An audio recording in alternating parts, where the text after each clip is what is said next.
um, Chaos though, Adam's a full uh, piece, so I imagine his standards are higher for that shit. but But I like uh, Adam. I got no I'm at problem with this. that guy.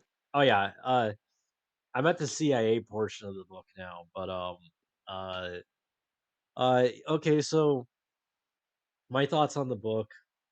Um, well, first of all, it's what I thought it was gonna be. I mean, I have read a little bit of. I've skimmed through it because whenever I'm at because I got this from my local library.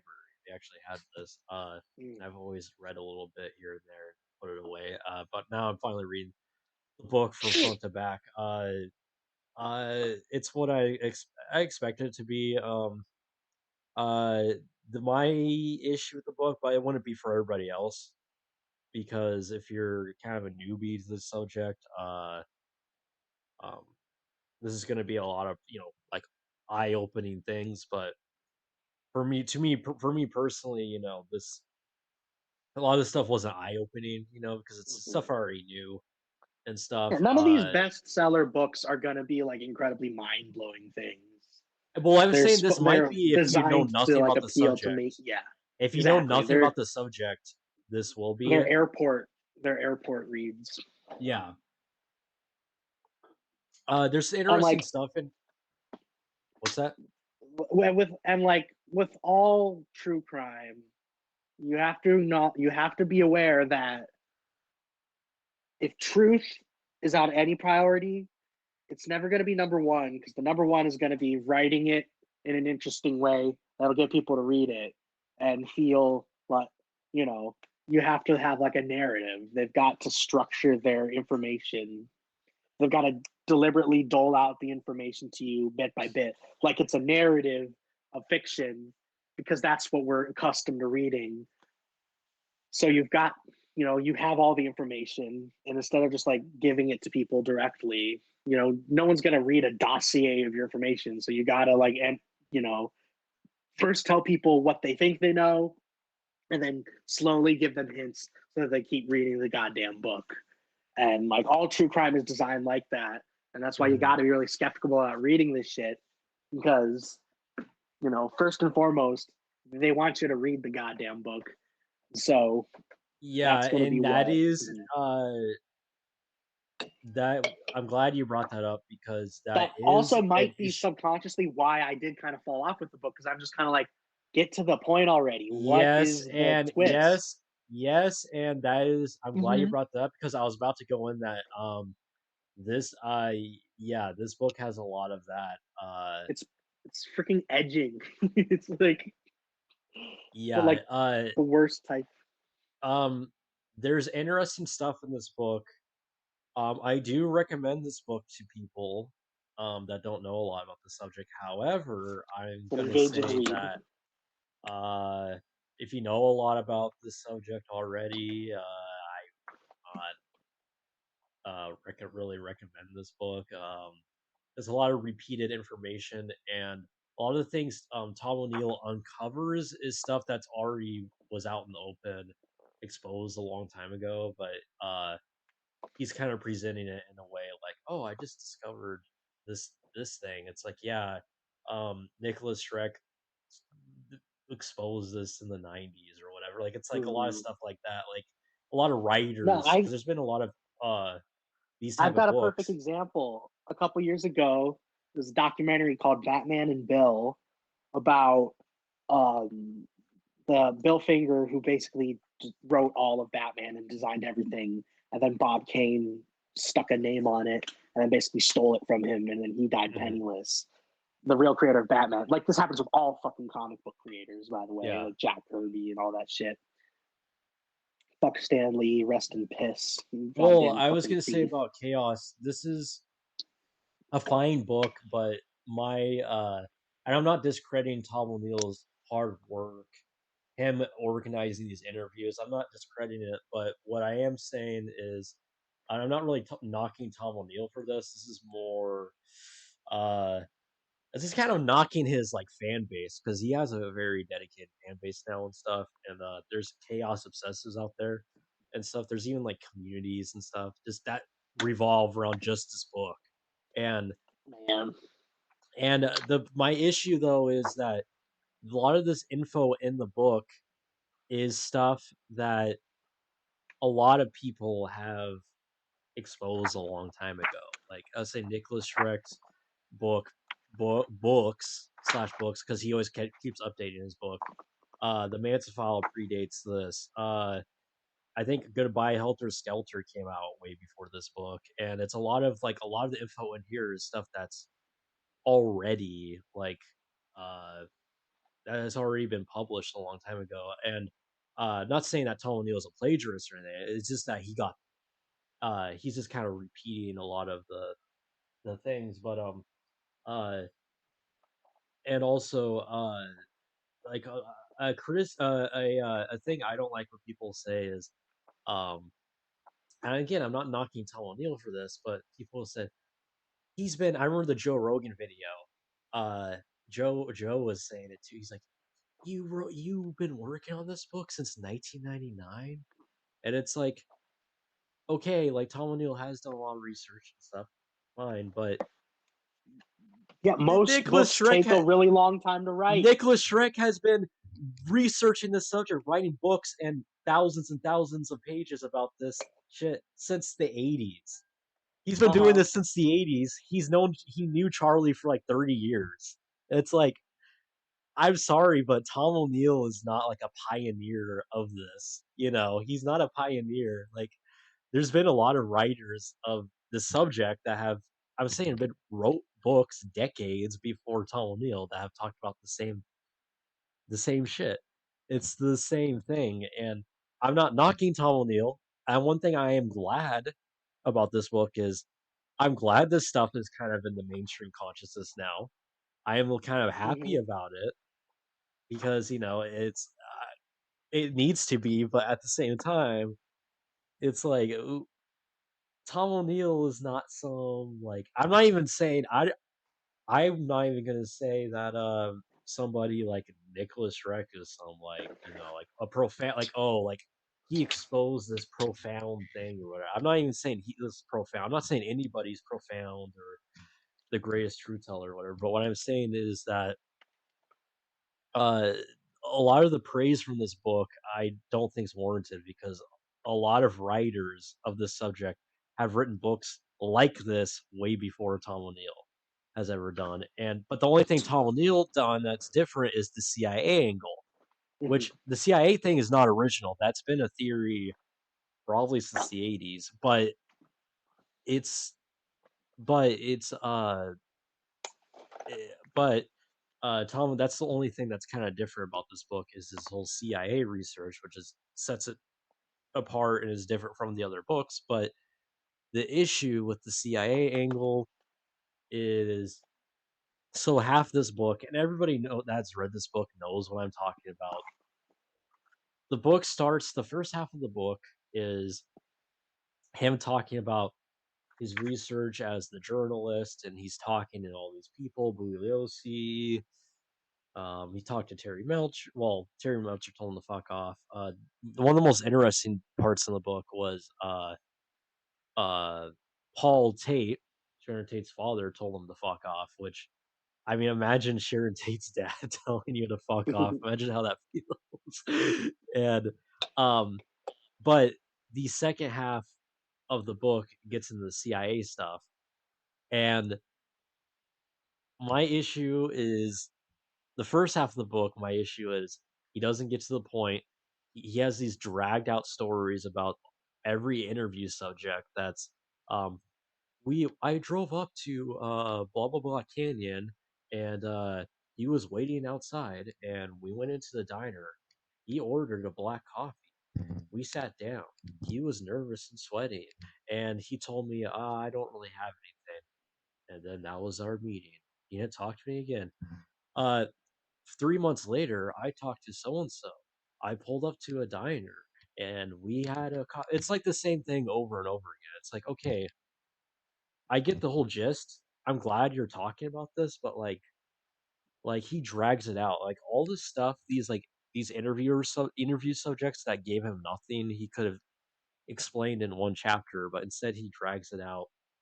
There's all these, like, cliffhangers in the chapter that are very dramatic. Like, reading a lot of these chapters, I hear the "dun dun dun" music Hmm. play in my head. It's Like just what you're saying about ridiculous. all those authors who covered this shit before, theirs was probably a lot more fuguing and less mainstream, not Well, yeah, packaged in this that is way to why, engages because people. no this is the first mainstream book. Isn't this a New York Times? Oh, it doesn't say, but it's a bestseller. Bestseller. Yeah, I mean, Tom O'Neill, the writer, is on Joe Rogan and, like, mainstream podcasts and stuff, like, this is a mainstream book. Even Tarantino shouted out this book. He actually helped Hmm. popularize this book, and I My so film is yeah, the companion to this book, by the way. the and another I saw thing this, about this just a oh, quick, like 2 second aside about Tarantino. I just watched this uh, clip of him being like, uh, McCabe and Mrs. Miller, it's an all right movie, but I hate the mixing in the first reel. It's like the whole point of the mixing in Robert Altman's movies are to be that kind of swishy, swashy, voyeuristic, kind of hazy feeling of being in a room that's crowded full of lots of people, you dipshit. You didn't get to hear people riffing about cheeseburgers. That's all. well, and another thing Asshole. is, the second half of the book where he gets to the CIA stuff, I'm sorry, but it's just and the tone of the book changes, actually. It's just like it's like schizo rambling. It's just rambling, like, I don't even know what he's talking about half the time, like, he's talking about, "This law was put into place in 1962 that, or this, operation in 1962, blah, blah, blah," and you're just reading this, and I'm just thinking in my head, "What does this have to do with the Manson stuff? What does this have to do with anything? This is just, like, rambling." Like, he just starts rambling about the CIA, and he has nothing. There's and, I'm gonna get into my opinion on this.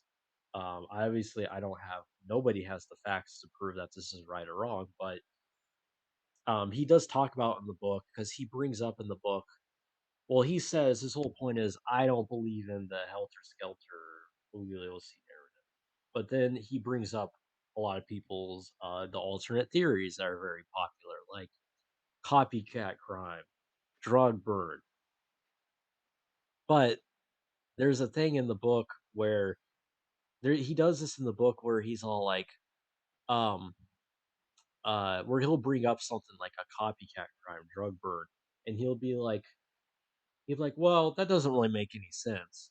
But he doesn't explain why it makes sense or what his opinion on it is. He just kind of brings it up. He's like, "Yeah, people say this, but that doesn't really add up." And then he just moves on. He doesn't really like hone in on it.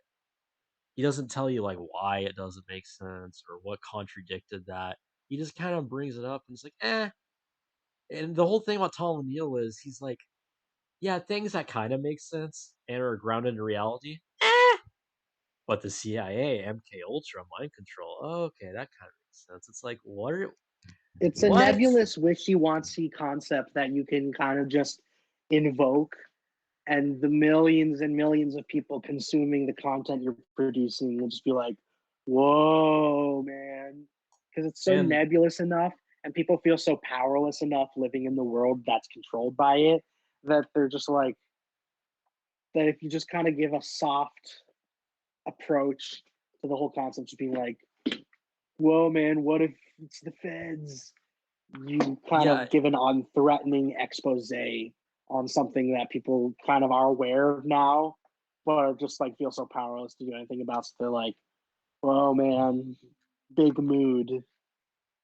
yeah, and oh yeah, I was gonna get into my opinion. So, um, I subscribe to the uh I subscribe to the Nicholas Ruck theory that It was the murders were drug burn gone wrong, or drug burn gone wrong, and other things as well. But pretty much had to do with underground crime related versus had to do with a cult or any ideology motive. And I subscribe to that theory. I have no facts to prove that that's a real thing. I'm just saying that's my, if I had to pick and lean towards one, that's the one I lean towards. Um, and also the controversial, Nicholas Strick has the controversial take that that's why people call him a Manson apologist, because he says that he does not believe he was uh not that he was involved, but that he masterminded the murders or anything like that. That he had no, Mm. it was not his bidding. He was involved, but not with masterminding the murders that, or conspiracy as he was charged for and stuff. But uh, and I subscribe to that theory, but uh, I there's a funny thing that uh about that is that a long time ago in 1999 and on, like kind of probably like towards the mid 2000s or whatever, Tom O'Neill and Nicholas Schreck were actually friends.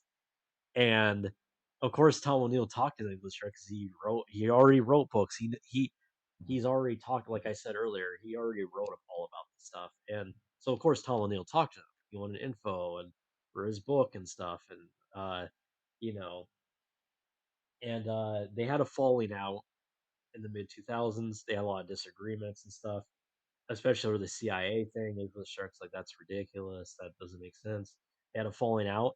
And then I read on Reddit, because Tom O'Neill did a Ask Me Anything AMA on Reddit, Uh, and people brought up Nicholas Shrek to him because they're like, of course, they're in this subject. They're like, what do you think about him? What do you think about his work? Because, and Tom O'Neill, every time he got brought up, he got almost hostile, like emotional, like don't bring him up, or don't. They didn't say don't bring him up, but he's all like, his book's ridiculous. Uh,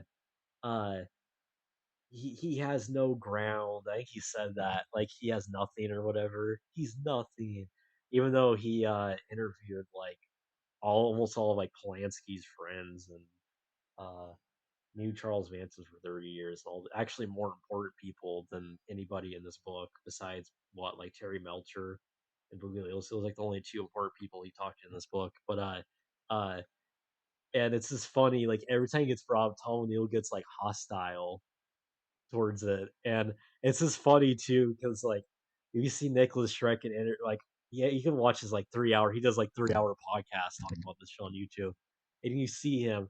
He's a Buddhist guy. He's all calm and collected. Does not show any emotion. You know, he's such like he's a Sigma as fuck. While Tom O'Neill is he gets emotional. Even in this book, he gets like kind of bitchy at certain things, certain people. He gets kind of bitchy. journalist brain. Yeah, it kind of gets a little bitchy and like and Journalists it's are just, very bitchy and yeah, confrontational. and it's just funny. You see Nicholas, he's all calm, collected, has no emotional attachment towards it. You know, any of this stuff. He's all zen as fuck, and like, and so it's like the virgin Tom O'Neill versus the Chad Nicholas Shrek, and Nicholas Shrek also is more of a Chad because Nicholas Shrek, you know, he married Zena LeVay, the beautiful Zena LeVay. He fucking was friends with Christopher Lee, friends with Charles That rule. Manson. He fucking is like into his whole aesthetic. Everything he's into is like, you know, old silent horror, Universal Hammer cinema. That's his whole. That's his thing. Monster madness. Yeah, that's his shit.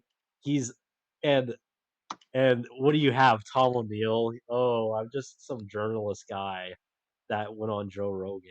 It's like, ooh, it's like Nicholas Strick is such a Chad compared to Tom O'Neill in every way. Yeah, Tom O'Neill just like when I was reading this book, I'm like, I didn't mind him on Joe Rogan, but I when I read his like Reddit comments and stuff, I'm like, this guy, like, I don't know.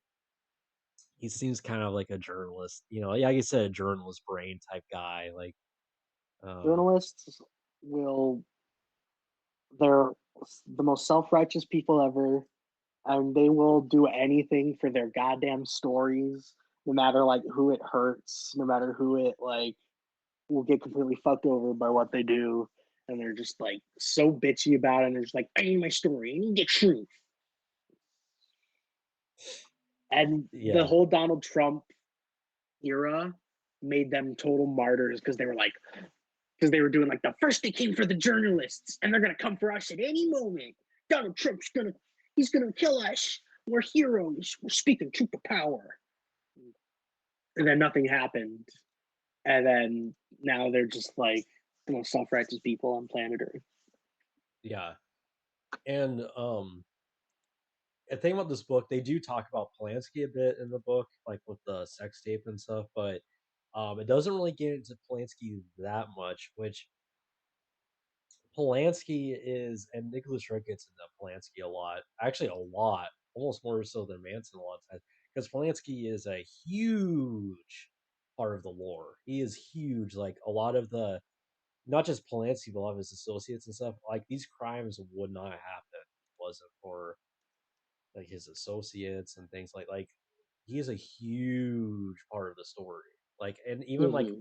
Manson films and stuff, they always leave out Polanski, and so it's like he's a huge part of it. Like, uh, and Nicholas Stripe's really like one of the only few people that actually talks about like talks about Polanski, his associates, his producers, his act like in a in depth way that a lot of people don't even like talk about. Um, uh, like you'll watch these podcasts with Nicholas Stripe and like that's the thing too. Like he'll just be like, I don't even know how he remembers all this stuff. He's all like, oh yeah, in 1962, Roman Polanski met so and so, and then in 1967, that person moved into London, and they moved in with actor blah blah blah. That actor was the friend of the drug dealer of Tex Watts. Like he'll go on and Mm-hmm. on about like connections. Like he knows where everybody lived, who lived with so and so, what date, what month, and like all this stuff. And you're just like I watch those and well, sometimes I have to skip back. I'm like, wait, what? Like it's too much. It's a lot of like info. It's like I don't even know how he like remembers all this stuff, like where everybody lived, who was friends with so and so, who fucked so and so, who like I don't know how he like He's probably I hiding under the bed. yeah, like I don't know how he remembers all that stuff. Like even with like saying uh like who was Gene Katalski, Roman Polanski's producer or whatever. Like stuff about people like that, It's like in depth detail. It's like how many people actually like bother like researching or like memorizing all this stuff about these kind of more obscure figures that people don't even know exist and stuff. So that's why I like watching a lot of his content on YouTube. Uh,